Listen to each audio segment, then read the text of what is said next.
Closed captioning of this program is made possible by the Fireman's Fund Foundation. Tonight on our news panel, California leaders are calling for a boycott of Arizona after passage of a controversial immigration law in that state. Recent violence in the Bay Area fuels fear in the Asian American community. A decision appears near for the governor's plan to sell off state buildings to help close the budget deficit.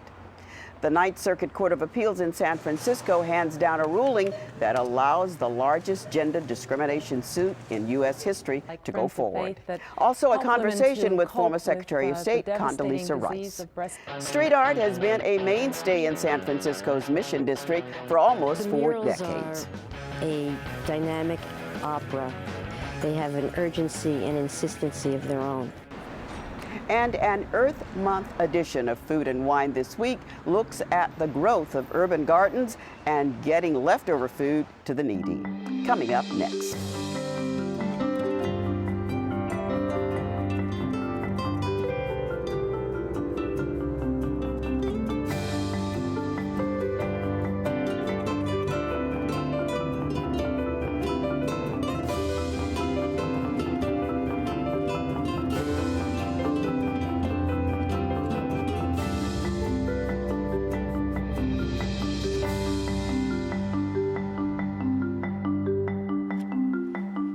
Hello, I'm Belva Davis, and welcome to This Week in Northern California. Joining me on our news panel, Bobby Gelko, staff writer for the San Francisco Chronicle on the Walmart gender discrimination suit. Judy Lin, Sacramento Associated Press reporter on the governor's plan to sell off state buildings. Sandip Roy, editor for New America Media on fears of violence in the Asian American community. And Rachel Gordon, staff writer for the San Francisco Chronicle on boycotting Arizona. Rachel, this whole idea of a boycott seems to be really spreading. It's caught on fire. What's next? Well, what's next is the people who are calling for a boycott have to see how they can actually do it. We have to go back to about 8 days ago when the governor of Arizona signed a sweeping anti-immigration bill that makes it a crime for immigrants to be in Arizona without proof of legal residency. They can be stopped, detained by police, questioned, and if they're found to not have the proper papers, they can be tossed out of Arizona, tossed in jail, and maybe tossed back out of the United States. That quickly galvanized a lot of people saying this is an unfair law. It will lead to racial profiling. Quickly out of the box, the state of California, Darrell Steinberg, the Senate leader, said that they're looking at a boycott for this. City officials in San Francisco, including Mayor Gavin Newsom, are looking at a boycott. Oakland, Los Angeles, it's really kind of gaining steam there. What they want to do, though, is say, okay, what businesses do we do business with in San Francisco and Oakland, Los Angeles, in the state? Can we then try to sever contracts or not forge any new contracts with businesses that are headquartered in the state of Arizona? Sounds like a kind of simple thing to say, but boy, when you start going down and digging deep down into it, it's a really difficult thing to figure out. Where are they headquartered? Where are they incorporated? Where are their home offices? Where do they have employees? They're trying to unscramble all of that right now. And they also want to see, well, if they do this, who's it going to hurt? Is it going to send a message? Is that that's what they want to do? But will it hurt the same people that they're trying to protect? I was going to say, I hope they never try to boycott Delaware, right? Isn't everybody incorporated in Delaware? But Rachel, people talk about the time that this nation involved in a boycott of South Africa, less complicated times in terms of the globalization of the business world. Have people talked about it? Or are they considering that a comparison? Because it would seem to be totally different. Well, it is. I mean, well, it is a comparison in some ways with the South Africa sanctions, with the world really coming together and really putting the pressure on the racist states saying you've got to do something, and eventually that was uncorked, and we see the change that's happened there. But really, as you said, with the globalization, it really is hard to kind of unravel where these ties are. But we're also seeing kind of other pressure being put on. The Major League Baseball Players Association today came out with a very strong statement saying that they want Arizona to repeal or vastly modify the law. They're saying, look, Arizona is a baseball state in many ways. A lot of spring training goes on there. They're the Arizona Diamondbacks. And in fact, next year, the Major League Baseball All-Star Game is going to be played there. We had San Francisco City Attorney Dennis Herrera and Supervisor David Campos calling on Major League Baseball to pull out of that. We saw a black fraternal organization today, which is going to planning to have a conference there, saying we're leaving the state. We're going to go to Las Vegas instead. So they're pulling their business, and we might start to see some movement in Arizona. We also might start to see some backlash, though, because people right away brought up, okay, you may not like what happens in Arizona. Do you folks really like what's happening in San Francisco? Do you think people are going to boycott San Francisco for some of the stances we've taken on everything from immigrant rights to gay marriage, whatever you might say? And this is a tourist industry in town, so there could be a lot of back and forth. But is any of the people who are calling for a boycott in California also pointing out the fact that a lot of what's happening in Arizona with immigration now is really California having shunted this problem next door? Because I was reading that in 1992, I think 8% of all illegal border crossings was apprehended in Arizona. And by 2000, it had gone up to 45%. And that's partly because in California, we were fortifying the border and making it so much harder for people to cross through the traditional routes near Tijuana. So everybody thought is crossing, everyone thought once you go to Arizona, the terrain is so forbidding, people won't cross through there anymore. It just made it more dangerous to cross, just harder to cross, but people still coming. So we just funneled the immigration problem through Arizona. Is this now a time to have a discussion about federal immigration reform? That's what everyone's calling for. Republicans and Democrats are saying, really, why is this up to the states to deal with this? Why is it up to local governments to take positions? We know what's happening, though, at the federal level. Whenever the immigration reform ideas have come up, they've been it's galvanized the nation. They haven't been able to move forward with it. We're even seeing it play out on the national politics a little bit. Senator John McCain is in a tough re-election battle in Arizona.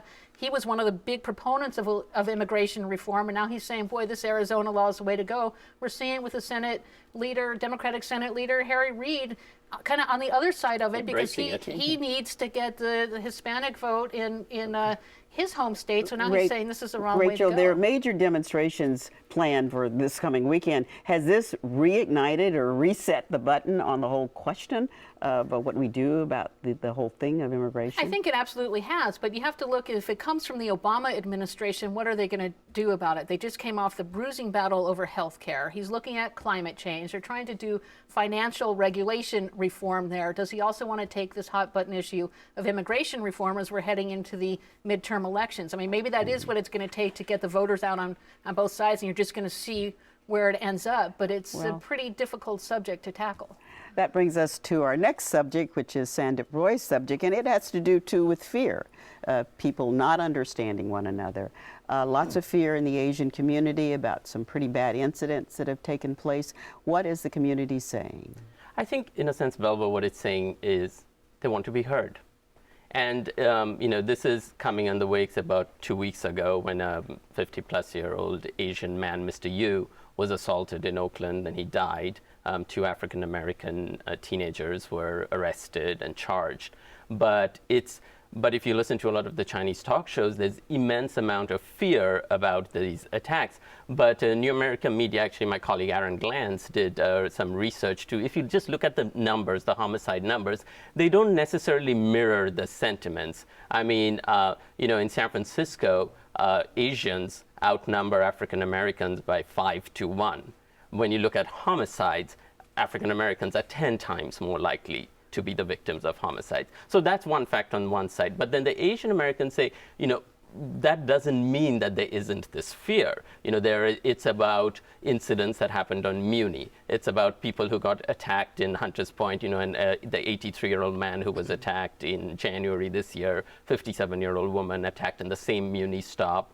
And it's about iPods being snatched. It's about seniors feeling scared. So in a sense, even if and it's also about a lot of Asians feeling, they don't necessarily report these kinds of crimes to police. So it's this sense of how do you have this dialogue without tripping the racial tension wire every time? The mayor offered a $100,000 reward recently for any information about the death of the 83-year-old man who was attacked in January.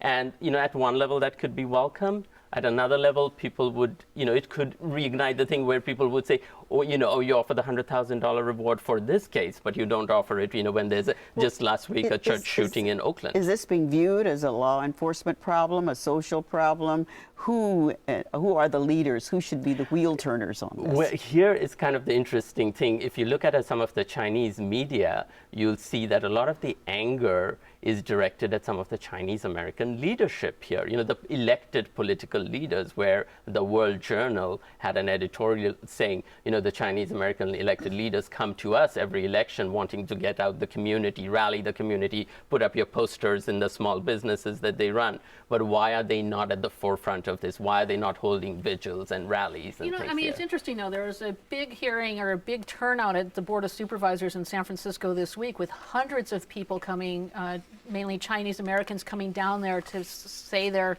talk about their concerns and their fears. And you did hear the Chinese American leaders on the Board of Supervisors saying, yeah, we hear you, we understand, they're going to be back again next week. I think that this really has gotten the attention of official San Francisco. We're seeing the same thing in Oakland as well, where the fatal attack was in recent weeks.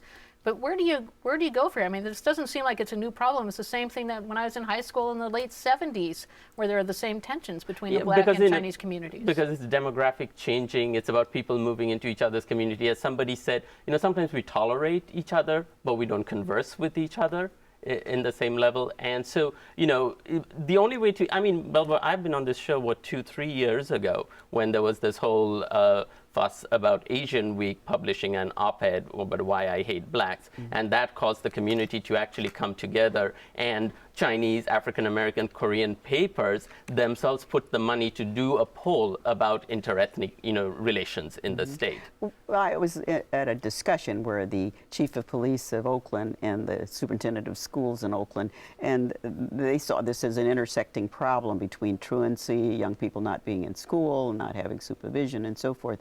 Are there these talk forums or something that are going to go on to try to bring these communities together? I think these forums will be very necessary. And I think here I should point out that even some of the Chinese media, even though some of the Chinese talk shows say they're getting a lot of calls from people who are really upset about it, who feel like they're not heard, but a lot of the Chinese media are also trying to bring these together. So the World Journal and Tsingtao, in their coverage, they chose on their photographs coverage of Mrs. Yu, the widow, being consoled by an African American woman. They gave a lot of coverage to the fact that Mrs. Yu went to the black churches in Oakland on Sunday as part of their sermon. And I think she has come through in all of this as really somebody who is refusing to let this incident become a source of racial tension. We've been on a very high emotional level up to now. So let's move to some buildings. And that, of course, is where we are with you, Judy Lynn, in your story. The governor has been trying to sell off some office buildings, some of them, sacred cows, we'll call it that. Debatable whether it's 12 or 24, depending on what you're reading. Where is the debate now? We thought there'd be a decision this week. Yeah. No, the legislature held a hearing in the Capitol, and they had a lot of questions for the administration. Why did he let go some of his appointees, and how much is this going to cost taxpayers in the long run? Clearly, there was a legislative analyst report that found that their costs will be higher for taxpayers if we rent instead of own these buildings. Things like the San Francisco Civic Center, where the state Supreme Court is housed, and down in Los Angeles, the Ronald Reagan building, and many of them in Sacramento. It's just a question of how severe is the budget that we want to get some cash up front to help plug up the deficit now, and trade off these buildings that have been a part of California's fixture for decades. Isn't that just politics as usual, that you deal with a problem here and now? Schwarzenegger's not going to be in office for a long time. He's got this problem to confront now. How is he going to close this budget gap? Mm-hmm. As you said, why worry about 5 or 10 years out? It doesn't seem many politicians do that. They might talk it, but they don't always do it. They might not talk it because we have people who are in office for 2 or 4 years or whatever. But Schwarzenegger, I suppose, is somewhat concerned about his legacy. Is his legacy going to be, selling off the buildings, costing the state money, stacking, apparently stacking state panels so that nobody disagrees with them. I'm not saying that this isn't something that we might have to do. I mean, after all, we borrow money all the time, and it costs us a lot more to pay it back. But doesn't this kind of suggest that state government right now is making short-term decisions and the heck with the long term? But also the symbolism of it. I mean, has nobody talked about the symbolism of selling off the building that houses, your Supreme Court? It's like justice for sale, literally. We're going to sell it off? Yeah, for rent. Or justice for rent. No, there was one state lawmaker who had voted against this, Assemblyman Jim Silva. He had noted that look, the state is in the business of owning real estate. We care for parks and beaches and forests, and we are here to manage land. And so it's not necessarily a bad thing to have real estate. And I think the governor, is in a really tough position, and he has had a track record of throwing out unusual, if not creative, ideas, whether it's selling the lottery. That was another one that didn't really quite work out. Well, he's ruled out any means of raising revenue. So he's in a tough position, somewhat self-imposed limitations. Yeah, right? they did. It was hard just to get temporary tax increases, especially. And I think that's a reflection of the high 2/3 majority vote that we have to pass our budget. What's next? What's next? All the bids from the sellers are in, so it's the administration is reviewing the bids. We'll see how high they come in. If it's financially doable, you might see the governor going ahead with the sale, but the legislature always has the authority to review it, and so there was talk of, drawing up legislation to prevent it. So right now we're waiting for the governor to reveal the prices that he can get for these buildings. And he can go right ahead if he decides to do that. He can propose it, but the legislature, there will be oversight. The legislature does have the authority to try to stop him. Well, talking about oversight, Bob, you have what is probably the biggest workplace discrimination lawsuit ever filed or ever allowed to go forward in this country. Why don't you tell us what's the story with Walmart? Well, Walmart was sued in 2001 by 6 women from different states, several from California. The lead plaintiff is local, charging sex discrimination in pay and in promotions. The statistics are that 65% of Walmart's employees are women, 14% of the store managers are women. Women are paid less in every region of the country, and they take longer to move up the corporate ladder than men do. However, there is no central corporate policy that you can point your finger at and say, they have a policy of not paying or promoting women. That's what makes this a tough suit, and it makes it a tough case for a class action. Class action is where a lot of people with similar complaints file a suit together rather than having to take on somebody singly. What happened, just so I can set the stage, what happened this week was the Ninth Circuit Court of Appeals, in a 6-5 ruling that split very much along kind of presidential appointee lines, said that this suit could go forward as a class action, probably with upwards of 1 million women in the class. It would be the largest civil rights suit ever filed. Walmart has one more avenue to go to, and that's the U.S. Supreme Court, and I wouldn't rule out the possibility that the U.S. Supreme Court will take this case. Can I ask you just what you said about the company not having a policy that's explicitly discriminatory against women? Right. Are there any companies in this day and age that would actually have some kind of written policy like that, or isn't it just more of a culture? Yeah, I think you're right. At least in this day and age, discrimination suits, sometimes you can find at a local level. Some manager says something, or you can show that they've never hired or promoted anybody. But this is such a large company, and it's one in which promotion and pay decisions are made at the local level. So Walmart says, how can we possibly have this? Well, the plaintiffs presented some expert testimony. Number one, on the statistics that I mentioned. Number two, comparing it with other retailers and saying, they are much more equal. And number three, an expert saying that they have a centralized corporate culture where there's basically a uniform personnel policy that is prone to discrimination. And 6 judges on the Ninth Circuit Court of Appeals said that's enough to let this case go forward. 5 of them dissented and said, really there's no uniform policy. How can you call this a class? These plaintiffs have nothing more in common than their gender and the fact that they work for Walmart. And if this case can go ahead as a class action, remember, corporations do not like class actions. They'd rather go one-on-one, and like that. There have been laws passed recently federally to make class actions harder. But if this case can be filed as a class action, so can any national or international corporation. That looked like a signal to the John Roberts Supreme Court to say, wait a minute, you've got to put the brakes on even at this early stage of the case. Because if this goes forward, the next step would be a trial, but there'll be strong pressure on Walmart to settle and avoid the multi-billion-dollar damage award that almost surely, would await. Bob, but there is some, I don't know, delicious irony in the fact that the mother of all retailers is facing the mother of all gender discrimination class lawsuits. Right. But is Walmart more concerned about the money, or it's had so much PR problems before? Is that its bigger concern? Well, and of course, bad PR can translate into money as well. I would assume that they're concerned about both. They make a lot of statements saying that that we have a very equal policy and all of our employees are treated equally and the like. But so far, it's been legal arguments. We don't, this isn't appropriate for a class action. You're ignoring precedent and like that. But where it's going is to a U.S. Supreme Court that recently showed that it is sensitive to, the interest of corporations, let's say, to contribute money to campaigns, and also does not interpret civil rights laws very broadly. All right, so we know you'll be back here on that one. Let's hope so. Well, my thanks to all of you for joining me here tonight. Coming up, my conversation with Condoleezza Rice, the street art movement in San Francisco's Mission District.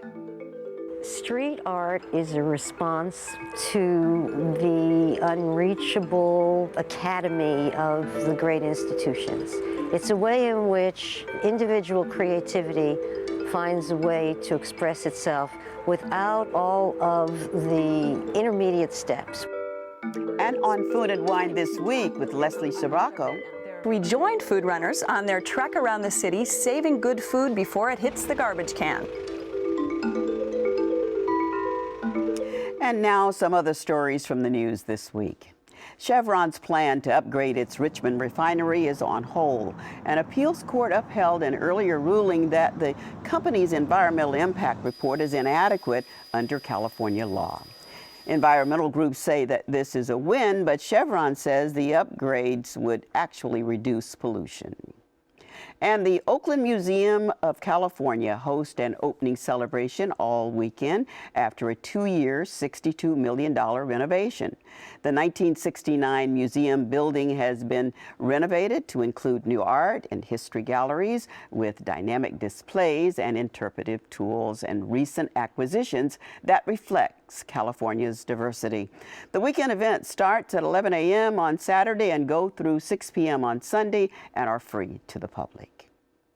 Women diagnosed with breast cancer were automatically targeted with the use of a computer program by the health insurer WellPoint for cancellation of their insurance policies, according to an investigative report by the news service Reuters.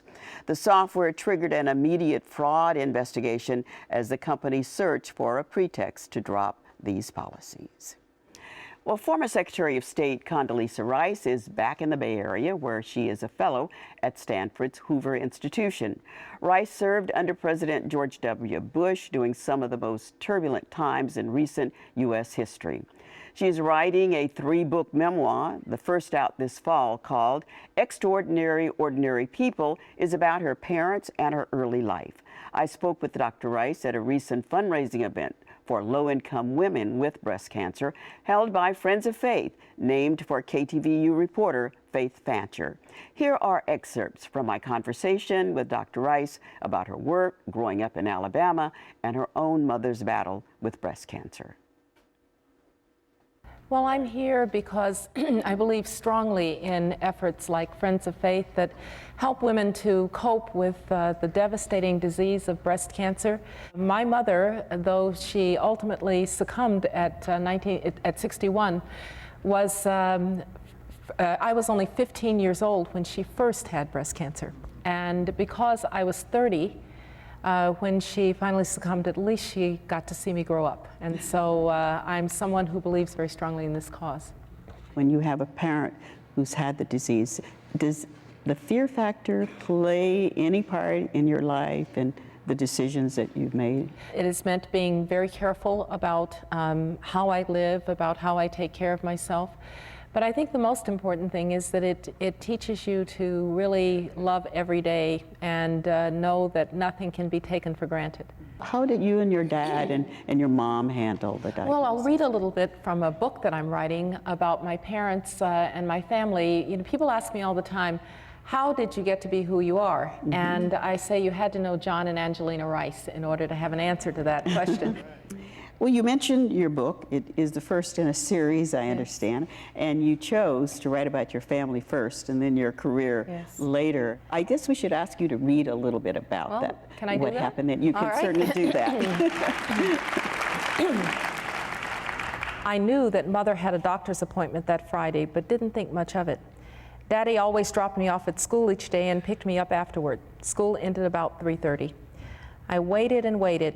When he finally arrived, he explained that he had been at the doctor's office. Mother had gone to Dr. Hamilton because she had felt a lump in her breast, and she was still with the doctor who was doing some tests. When Daddy and I arrived at the doctor's office, the doctor explained that he could not be sure, but the lump felt like cancer to him. In those days, you didn't wait for a second opinion or analysis. Mother would have surgery on Monday.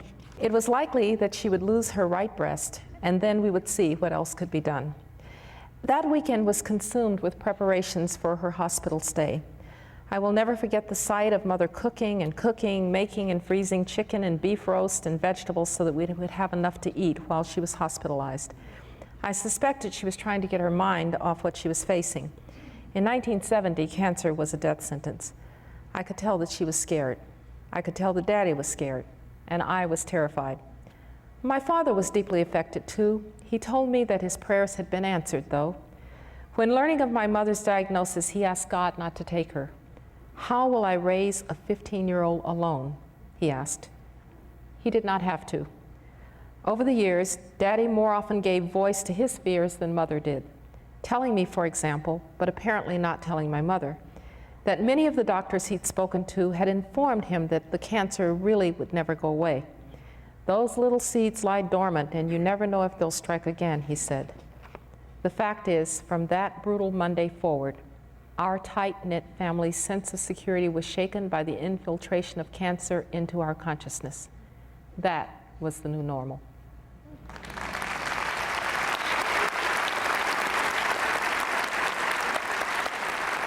You come from just an absolutely outstanding family. You grew up in Birmingham, Alabama.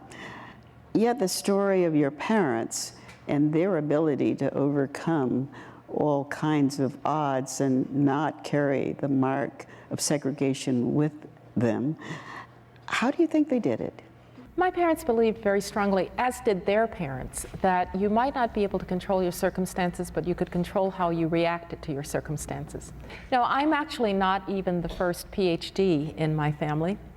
Because of my grandfather, on my father's side, a man named John Wesley Rice Sr., when he was growing up in Utah, that would be E-U-T-A-W, Alabama, I'm not kidding. He was a sharecropper's son there, and he decided to get book learning. So he asked how a colored man could go to college. They told him he could go to Little Stillman College, a Presbyterian school. So he saved up his cotton. He went off to Stillman. After the first year, he didn't have any more cotton or any money. So they said, you're going to have to leave. And he said, how are those boys going to college? And they said, well, you see, they have what's called a scholarship. And if you wanted to be a Presbyterian minister, then you could have a scholarship too. And my grandfather said, that's exactly what I had in mind. And my family's been Presbyterian and college educated ever since. The education gene is what I really inherited. The bedrock belief that if you can get a good education, you're going to be able to make it in this country.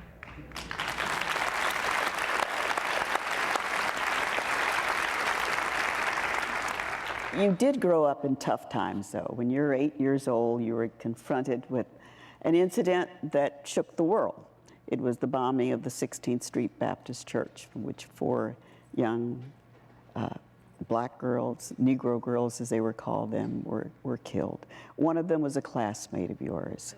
Well, there's no doubt that it left a mark. Denise McNair was a friend. We played with dolls together.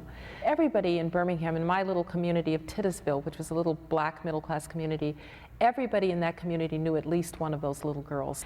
And so it was a deeply personal loss for all of us. And it was at first, the community was just sad and then angry. And of course, it reminds you what hatred can do. And as I went out into the world, particularly as Secretary of State, I watched again what hatred could do. And it always hearkened me back to listen to, for instance, Palestinian mothers and Israeli mothers, and to know that they must feel some of what my mother felt, that feeling that you might put your child to bed at night and maybe something would happen, that child would never wake up. You and your dad had many things in common, including this one fact. John Wesley Rice was a Democrat. Yes. Who decided to become a Republican. Yes. Condoleezza Rice was a Democrat who decided to become a Republican. My father's story is a little bit more complicated than my own. Remember, this is Alabama. He goes to register to vote in 1952 with my mother, who we was dating at the time, and they had what was called a poll test. So they asked my mother, who was very fair-skinned, very beautiful, they asked my mother, the man did, "You're a teacher, right?" And she said, "Yes." And he said, "Then you probably know who the first president of the United States was." And she said, "Yes, George Washington." He said, "Fine." He passed her through. My father came up and he said, "How many beans are in this jar?" And my father was devastated by this. So he went back and he was talking to an old elder in his church, Mr. Frank Hunter. And Mr. Hunter said, "You know, don't worry, Reverend Rice." He said, "I know how to get you registered." He said, "There's a clerk down there and she's a Republican." He said, "She'll register anybody who will say that they're a Republican." So my father went down, he said he was a Republican, he got registered, and from then on he was a very loyal Republican. I, on the other hand, came to the Republican Party because of foreign policy. I was a specialist on the Soviet Union when the Soviet Union invaded Afghanistan, and the best that President Carter could do was to boycott the Olympics. I decided that we needed a new direction, and I voted for Ronald Reagan. It's hard to imagine you're being able to do all the things that you've done without somewhere running into sexism. Traveling in the Middle East must have been a challenge because of the culture.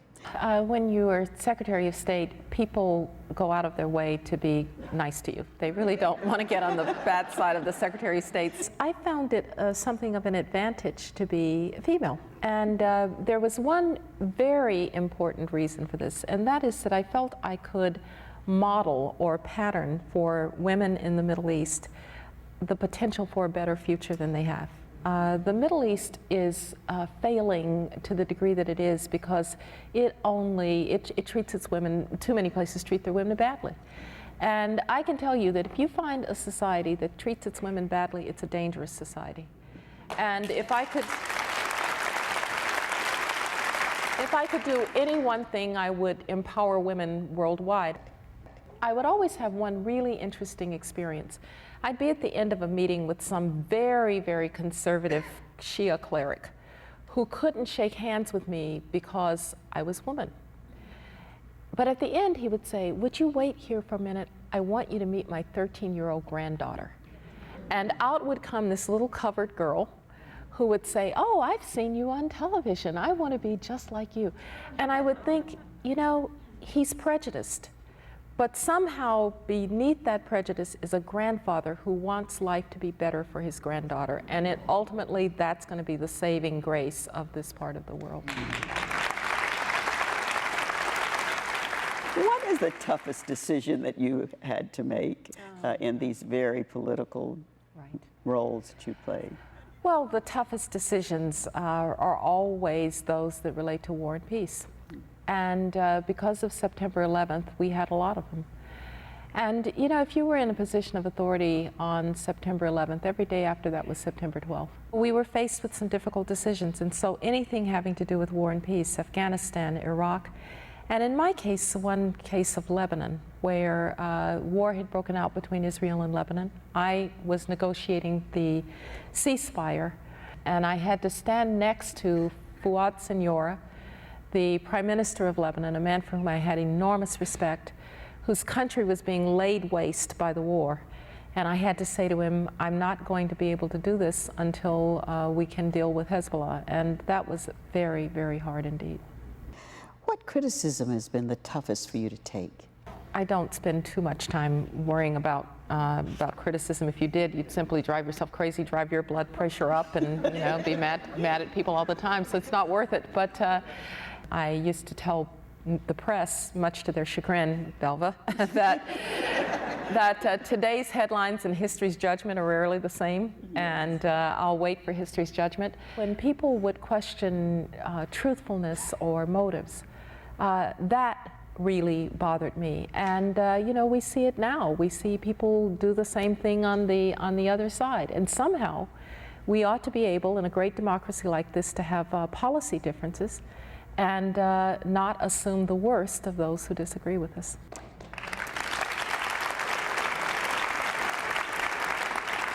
Do you have any interests at all in entering politics? No.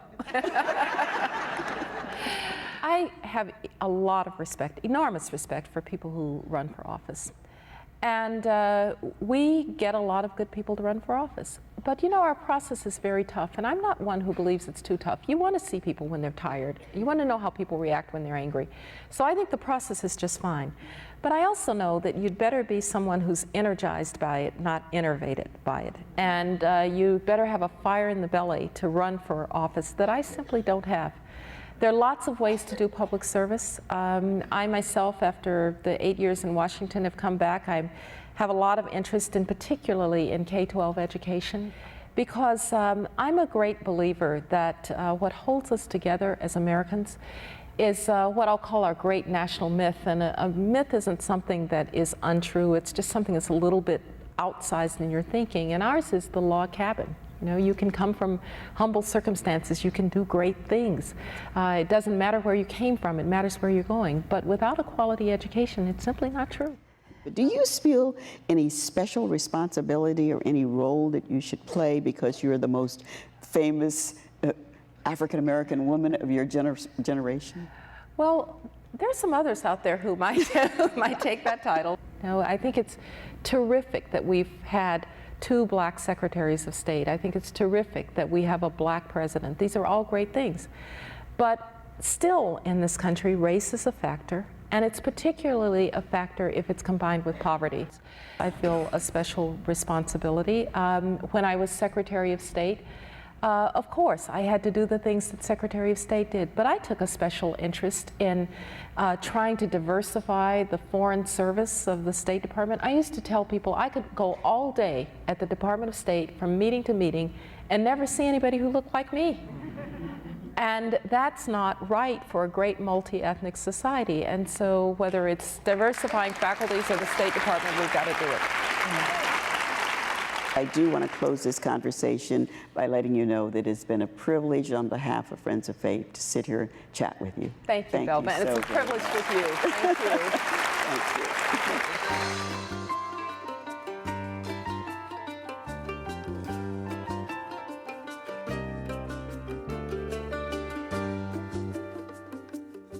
For the past 40 years, San Francisco's Mission District has been a breeding ground for alternative art and culture. Its arts community is celebrated in a new book, Street Art, San Francisco, Mission Muralissimo, and with a year-long series of events at the DeYoung Museum. Here is a look at the neighborhood that the New York Times called the hippest in the country.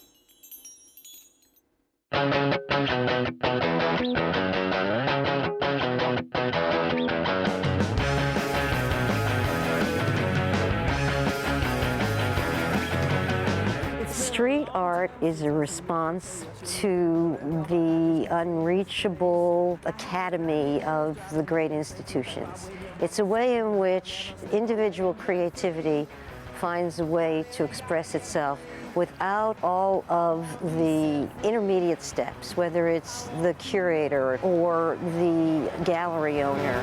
Get free.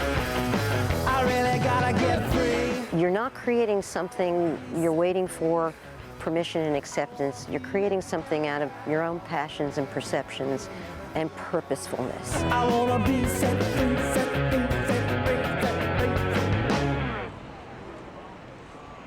Writer, activist, and artist Anise Jacoby has recently edited Street Art San Francisco, Mission Muralismo. The book, stemming from an idea by Susan Kelk Cervantes, the founder of Presida I's Mural Arts, showcases more than 3 decades of art from the mission. The murals are a dynamic opera. They have an urgency and insistency of their own.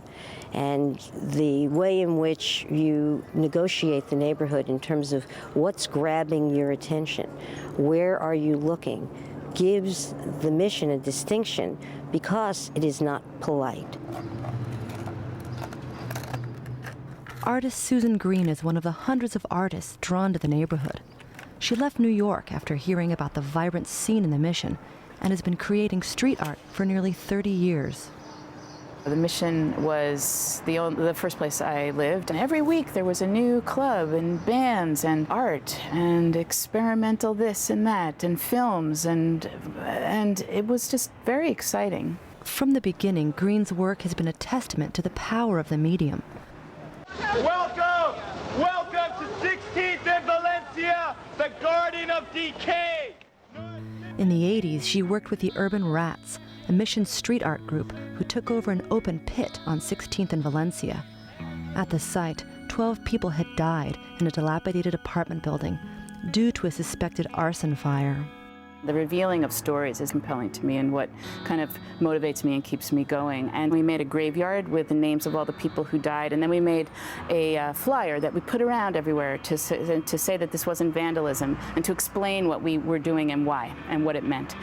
People really responded to that work. The space became alive and activated instead of just this sort of empty, gaping wound. Born out of the tradition of the Mexican and WPA muralists of the 1930s, mission artists used the street as a canvas to convey messages to the public. The themes of the early murals were in direct correspondence to the newspaper headlines of the day. We had the Vietnam War, immigration, racism, the ways in which a new Latino culture was defining itself. Cultural art institutions such as Galeria de la Raza and Presida I's sprang up to support the street artists. Alleyways such as Balmy and Clarion transformed into colorful outdoor galleries, allowing artistic freedom not found in a formal art setting. Mission artist and UC Santa Cruz professor John Leanos feels with freedom comes a sense of responsibility. Much of his work is inspired by the mission and taps into issues facing those who live in the neighborhood, such as gentrification and changing demographics. I think to be a mission artist is to somehow engage within the community here. It doesn't mean just to live here and to have a studio here.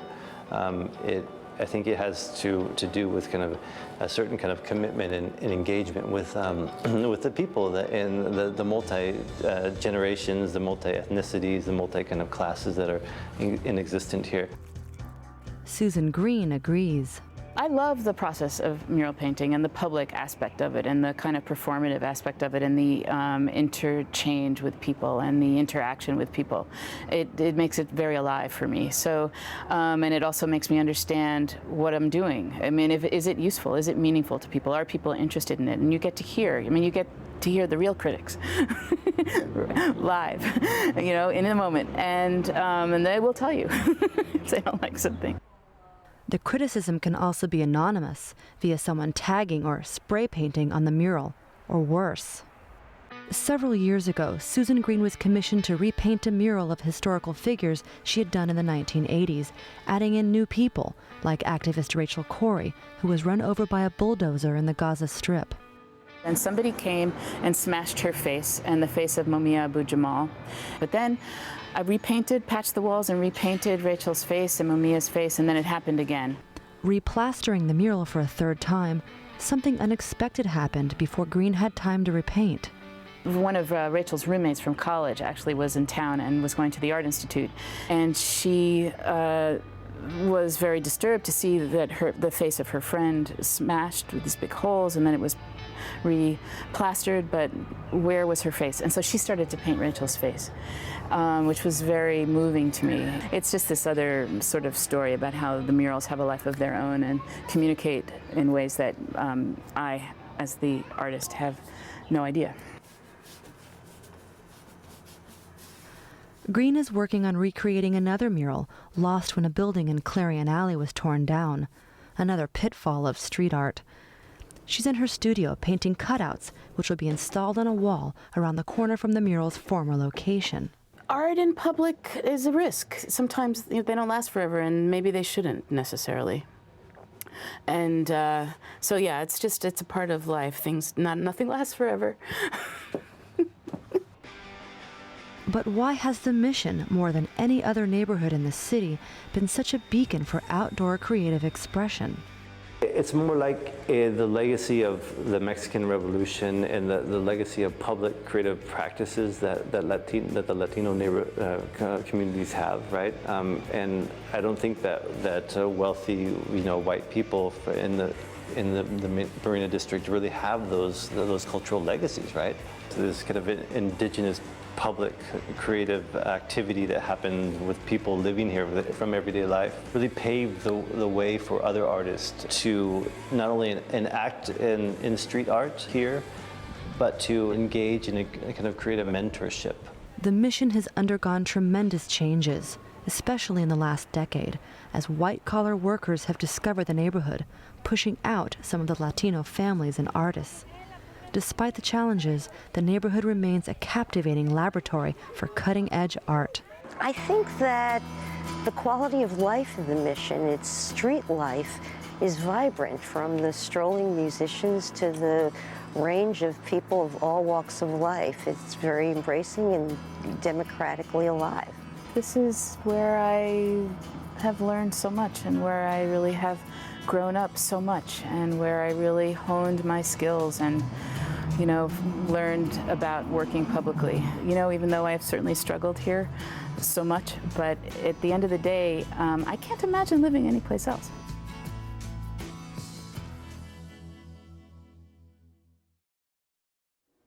Well, Mission street artists will speak at the DeYoung Museum next Friday as part of the museum's monthly series celebrating the Mission arts community. The program is free to the public. Waste not, want not is the theme of Food and Wine this week. Leslie Sbrocco and her guests look at some of the urban gardens emerging throughout San Francisco and ride along with food runners as they distribute leftover food to those in need. Thanks, Belva. 23 years ago, one of our guests hated throwing away good food from her cooking school. She still does. Mary Risley knew that people were hungry, so she created food runners to transport leftover food from those who had too much and gave it to those who needed it most. And Bay Area Bites blogger Stephanie Rosenbaum gets her hands dirty, discovering how to convert derelict space into fertile gardens. First, we visit a transformed urban wasteland and garden in San Francisco. New life has come to this vacant lot. Once a church, it's been transformed by volunteers into free farm. Vegetables and fruit spring from the earth, including early strawberries ripe for picking. The rows of vegetables stand in contrast to the surrounding concrete. And at the Garden for the Environment, flowers are interspersed with fruit trees and vegetables. It's a place of learning as well as beauty, smack in the middle of the city.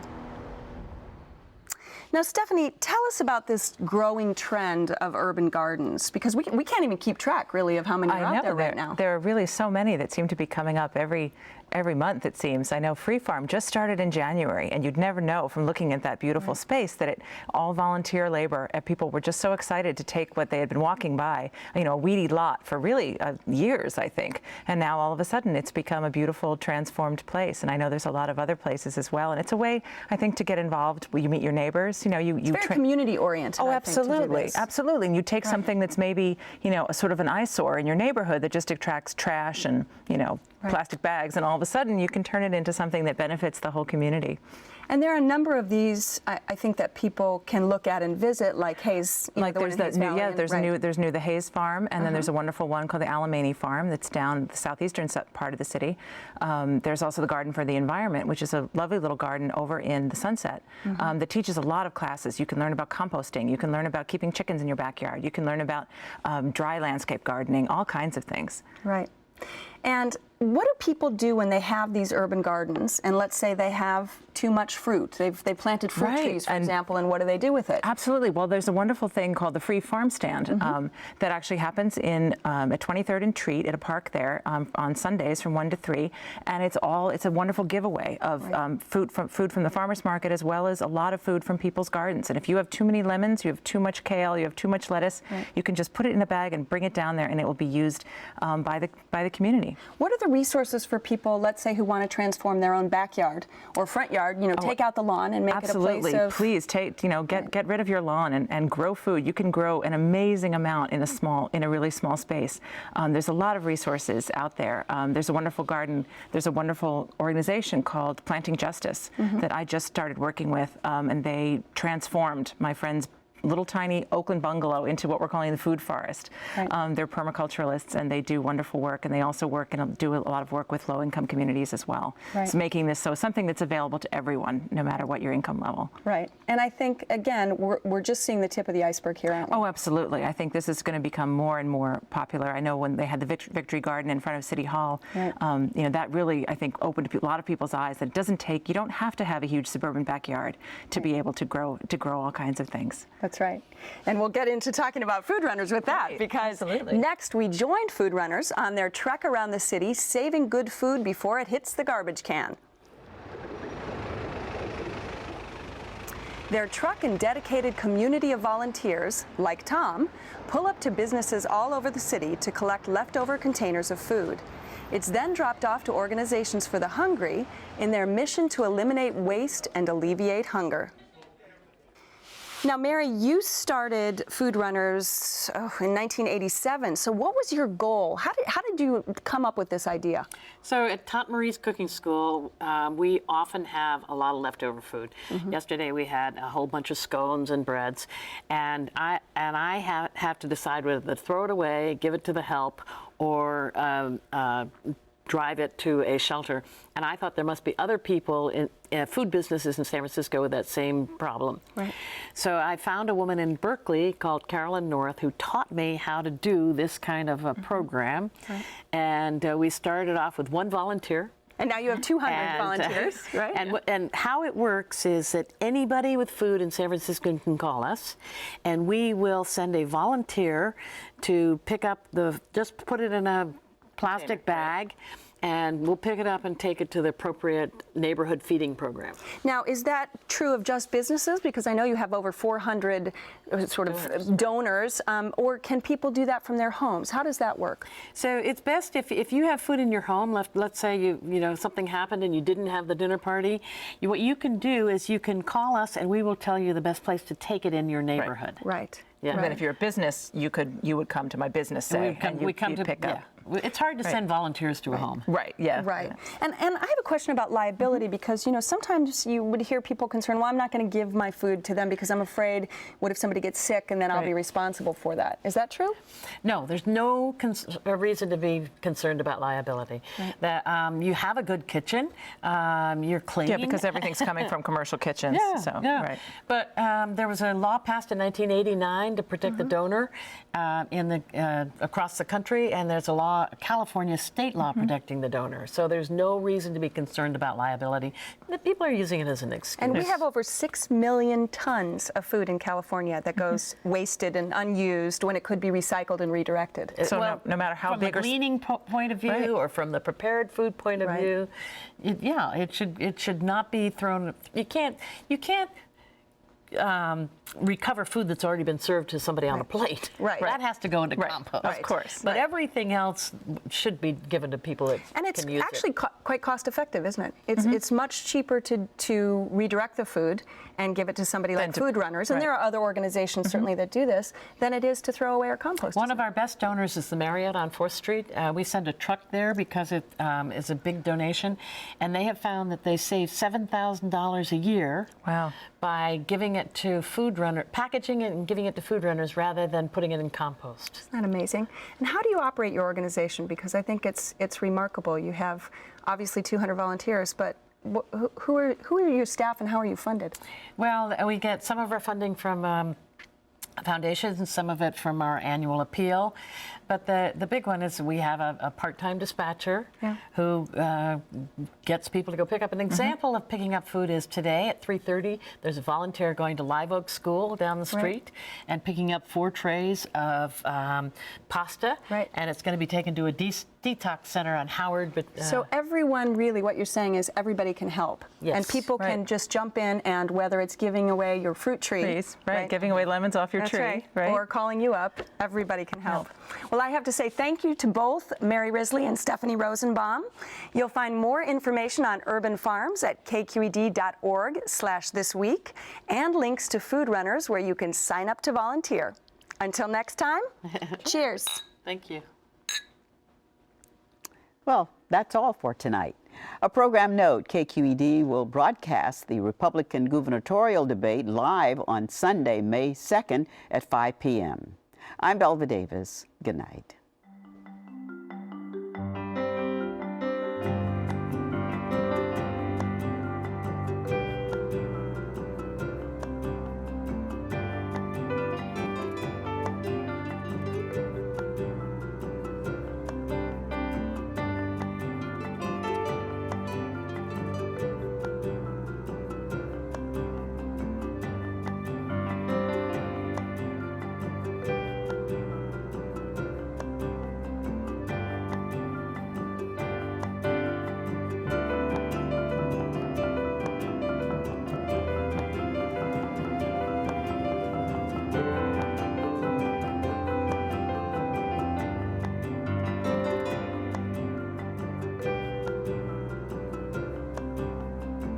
Major funding for Spark on This Week in Northern California is provided by Diane B. Wilsey. Additional funding provided by the George Frederick Jewett Foundation, Helen Sarah Steyer, and Fred Levin and Nancy Livingston of the Shenson Fund. Special funding for production of the Condoleezza Rice interview was provided by Union Bank.